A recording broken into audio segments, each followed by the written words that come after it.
Halo teman-teman, kami dari kelompok 4 RA, mata kuliah analisis deret waktu.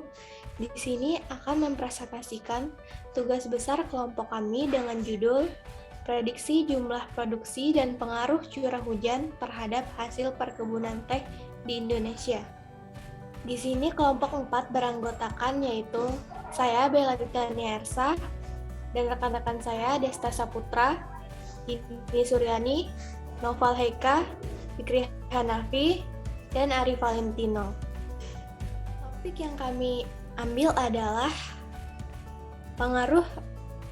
prediksi jumlah produksi dan pengaruh curah hujan terhadap hasil perkebunan teh. Nah, teh merupakan salah satu produk minuman yang banyak dikonsumsi oleh masyarakat Indonesia maupun masyarakat dunia karena mempunyai rasa dan aroma yang khas. Di Indonesia mempunyai cukup banyak perkebunan teh, bahkan diantaranya ada yang termasuk perkebunan teh terluas di dunia. Teh juga merupakan sebagai komoditas perkebunan yang memberikan kontribusi yang besar terhadap perolehan devisa negara dari komoditas non-migas subsektor perkebunan setelah kelapa sawit, karet, kelapa, kopi, dan kakao. Tingkat produksi teh bisa menurun atau juga meningkat. Biasanya dipengaruhi oleh banyak faktor. Salah satunya adalah faktor curah hujan. Tanaman teh memerlukan air dalam jumlah banyak atau setara dengan curah hujan 2.000 sampai 4.000 mm per tahun agar tumbuh dengan optimal. Salah satu cara untuk mengetahui tingkat produksi teh yang akan datang adalah dengan menggunakan analisis deret waktu. Analisis prediksi ini dilakukan untuk memprediksi data produksi teh di Indonesia di tahun 2019. Karena data yang terdapat di Badan Pusat Statistik belum memuat data produksi teh di tahun 2019. Tujuan dari penelitian hasil produksi kebun teh di Indonesia yang pertama adalah mengetahui plot deret waktu dari data jumlah produksi perkebunan teh 5 tahun terakhir. Yang kedua, memperoleh model terbaik terhadap data historis perkebunan teh dengan menggunakan metode ARIMA. Yang ketiga, mengetahui prediksi jumlah produksi perkebunan teh di Indonesia di waktu yang akan datang. Yang keempat, mengetahui pengaruh antara curah hujan terhadap jumlah produksi perkebunan teh di Indonesia. Dalam analisis deret waktu, prosedur analisis yang kami gunakan adalah yang pertama, identifikasi masalah, yang kedua, identifikasi model, yang ketiga, estimasi, selanjutnya diagnosa, selanjutnya prediksi, dan yang terakhir adalah korelasi. Identifikasi masalah akan dijelaskan oleh Fikri Hanafi. Identifikasi masalah. Yang pertama, bagaimana pola jumlah produksi teh di Indonesia pada 5 tahun terakhir. Yang kedua, apakah model yang cocok terhadap data historis jumlah produksi perkebunan teh dengan menggunakan metode ARIMA. Yang ketiga, berapa prediksi jumlah produksi perkebunan teh pada tahun 2019 dan prediksi dengan model manakah yang terbaik. Yang keempat, bagaimana pengaruh antara curah hujan terhadap jumlah produksi perkebunan teh di Indonesia. Identifikasi model. Data yang digunakan dalam analisis deret waktu ini adalah data produksi bulanan perkebunan teh di Indonesia selama 5 tahun, yaitu antara tahun 2014 sampai tahun 2018. Data ini diambil dari website BPS Indonesia.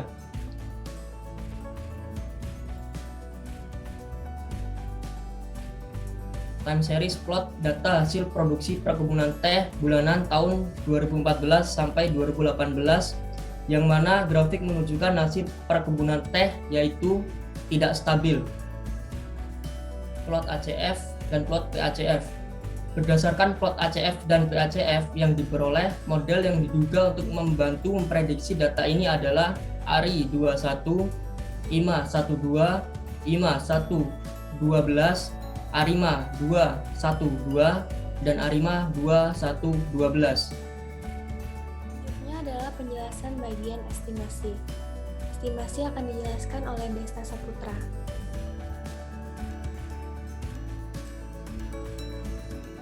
Berdasarkan model yang telah didapatkan melalui plot ACF dan PACF, selanjutnya adalah tahap estimasi parameter dari model tersebut. Model yang pertama yaitu model ARI 21. Didapatkan estimasi parameternya yaitu YT sama dengan minus 0,2664 YT-1 minus 0,2567 YT-2 plus ET.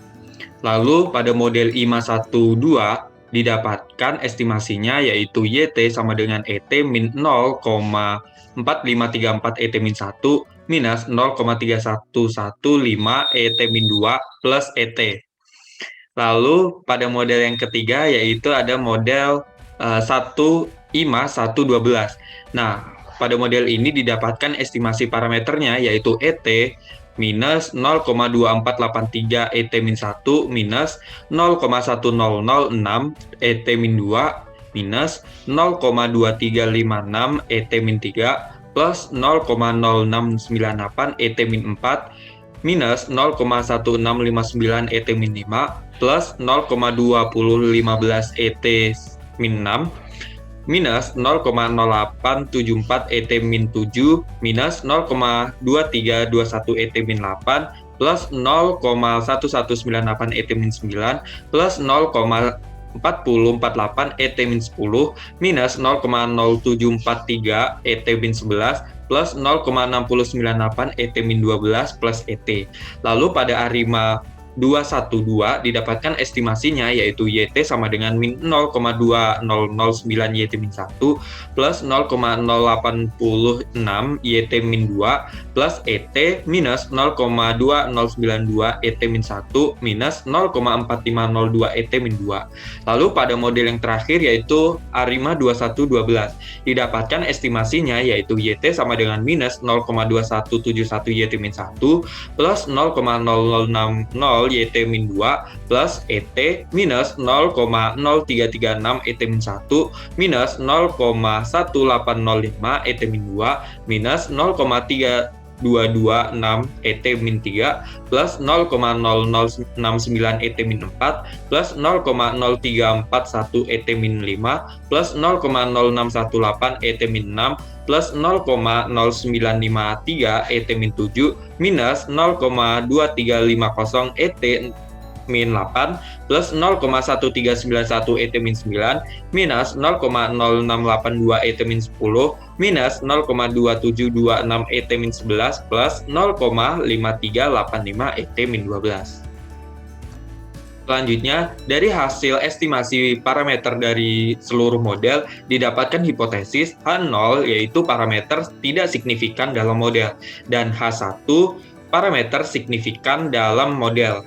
Lalu, dengan taraf signifikansi alfa sama dengan 5% atau 0,05. Maka daerah kritisnya yaitu H0 ditolak jika nilai p-value lebih kecil dari alfa. Maka kesimpulannya, model ARIMA 212 tidak dapat dilanjutkan ke tahap diagnosa model karena nilai p-value lebih besar dari taraf signifikansi sehingga model ARIMA 212 tidak signifikansi. Lalu, pada model ARI 21, IMA 12, IMA 112, dan ARIMA 2112 dapat dilanjutkan ke tahap diagnosa model karena p-value dari model tersebut lebih kecil dari taraf signifikansi, sehingga model tersebut itu signifikansi. Selanjutnya, pada model ARI 21, IMA 12, IMA 112, dan ARIMA 2112 akan lanjut ke tahap diagnosa model. Selanjutnya adalah diagnosa. Penjelasan diagnosa akan dijelaskan oleh Ari Valentino. Baik, di tahap diagnosa, langkah awalnya itu adalah menghitung time series plot residual dari 4 model, yaitu ARI 21, IMA 12, IMA 112, dan ARIMA 2112. Dapat dilihat dari plot residual di atas, dapat diketahui bahwa plot yang terbentuk memiliki rataan 0 dan variansi yang konstan. Oke, langkah selanjutnya yaitu adalah menghitung plot ACF residual dari 4 model yang sama yaitu ARI 21, IMA 12, IMA 112, dan ARIMA 2112. Berdasarkan hasil plot ACF residual, maka diperoleh asumsi bahwa gala tidak ada korelasi antar lag residual. Kemudian ada tabel hasil uji Shapiro-Wilk, yaitu di sini ada residual model dengan p-value-nya. Pada residual ARI mod 21 itu didapatkan p-value-nya adalah 0,4348. Di residual IMA 12 didapatkan p-value-nya 0,8. Pada residual IMA 112 didapatkan p-value-nya yaitu 0,2366. Pada residual model ARIMA 2112 didapatkan p-value-nya 0,2259. Di sini juga ada hipotesisnya, yaitu H0 yaitu residual berdistribusi normal, H1 residual tidak berdistribusi normal dengan taraf signifikansi alfa sama dengan 5%. Darah kritisnya yaitu H0 ditolak jika p-value lebih kecil dari alfa.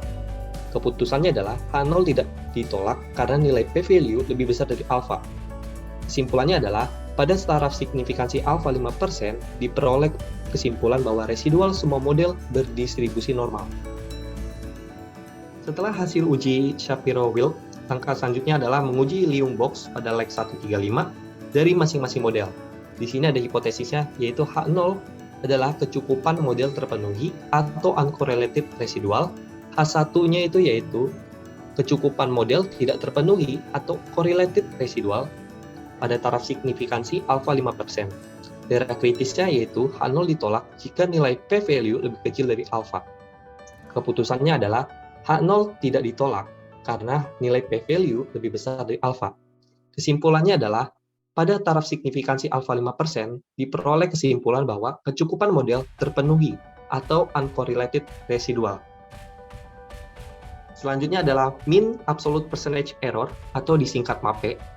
Nah, ini MAPE ini adalah persentase kesalahan atau selisih absolut yang terjadi di antara data aktual dengan data hasil proyeksi atau peramalan. Di sini ada model ARI 21 dengan nilai MAPE-nya 7,676258, model IMA 12 dengan nilai MAPE 7,947354, ada model IMA 112 dengan nilai MAPE 6,941163, ada model ARIMA 2112 dengan nilai MAPE 6,79102. Berdasarkan nilai MAPE di atas, dapat disimpulkan bahwa model terbaik adalah model ARIMA 2112 karena memiliki nilai MAPE yang terkecil. Selanjutnya, penjelasan mengenai prediksi akan dijelaskan oleh Dini Suryani. Pada tahap diagnosa, model yang terbaik yang diperoleh adalah ARIMA 2112. Model ini akan membantu kami dalam memprediksi jumlah produksi teh pada 12 bulan mendatang atau pada tahun 2019. Tabel data hasil prediksinya adalah sebagai berikut. Tabel ini menunjukkan hasil prediksi jumlah produksi dari perkebunan teh di Indonesia selama bulan Januari sampai dengan bulan Desember tahun 2019. Berdasarkan hasil prediksi yang diperoleh, akan terjadi penurunan jumlah produksi perkebunan teh di masa yang akan datang, khususnya selama 1 tahun ke depan. Dapat dilihat time series plot gabungan dari data asli dan data hasil prediksi. Berdasarkan time series plotnya, diperoleh bahwa hasil prediksi dengan garis yang berwarna merah serta batas data asli dan data hasil prediksi ditandai dengan garis merah yang berwarna garis putus-putus yang berwarna merah.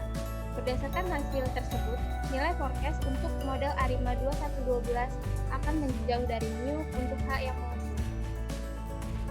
Selanjutnya adalah tahap korelasi. Di sini kita akan melihat pengaruh curah hujan terhadap hasil produksi teh di Indonesia. Dalam hal ini, kami menggunakan metode korelasi terpusat. Kami akan mengkorelasikan data curah hujan dan data produksi pada tahun 2018 seperti pada tabel ini. Dan diperoleh hipotesis H0 tidak terdapat hubungan yang signifikan antara tingkat curah hujan dengan hasil jumlah produksi perkebunan teh Indonesia.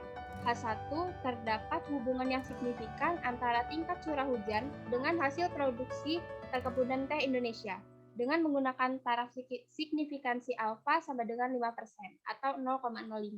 Dan daerah kritisnya adalah H0 ditolak jika nilai p-value kurang dari alfa. Setelah dilakukan uji korelasi persen, p-value yang didapatkan adalah 0,06389 dan koefisien korelasinya adalah 0,55006.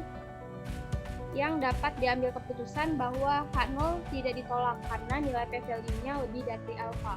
Dan kesimpulan yang dihasilkan adalah pada taraf signifikansi alfa 5%, diperoleh kesimpulan bahwa tidak terdapat hubungan yang signifikan antara jumlah produksi teh dan curah hujan.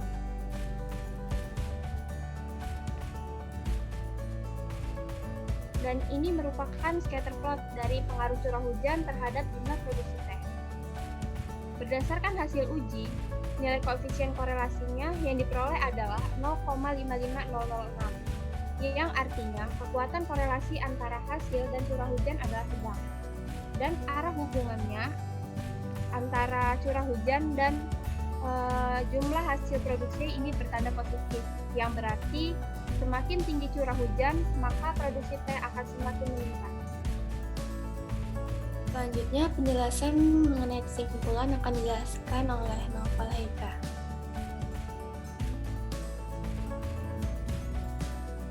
Setelah mencari identifikasi masalah, identifikasi model, estimasi, diagnosa, prediksi, serta korelasi, maka langkah selanjutnya itu mencari kesimpulan.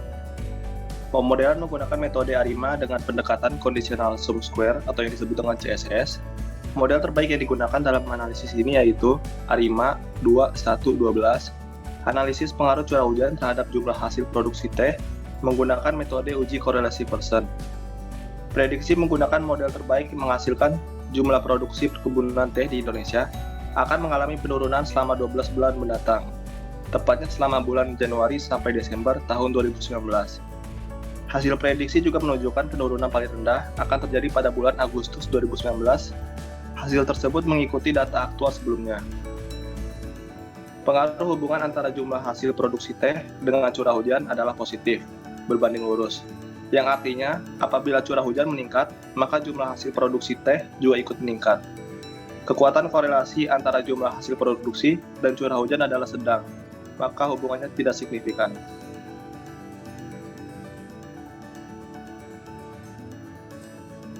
Baiklah, jadi dapat disimpulkan prediksi jumlah produksi perkebunan teh di Indonesia akan mengalami penurunan pada tahun 2019. Dan pengaruh curah hujan terhadap jumlah hasil produksi teh yaitu adalah berbanding lurus. Yang artinya, apabila curah hujan meningkat, maka jumlah hasil produksi juga akan ikut meningkat. Itulah hasil presentasi dari kelompok kami. Apabila ada salah kata, kami mohon maaf. Kami akhiri. Sekian dan terima kasih.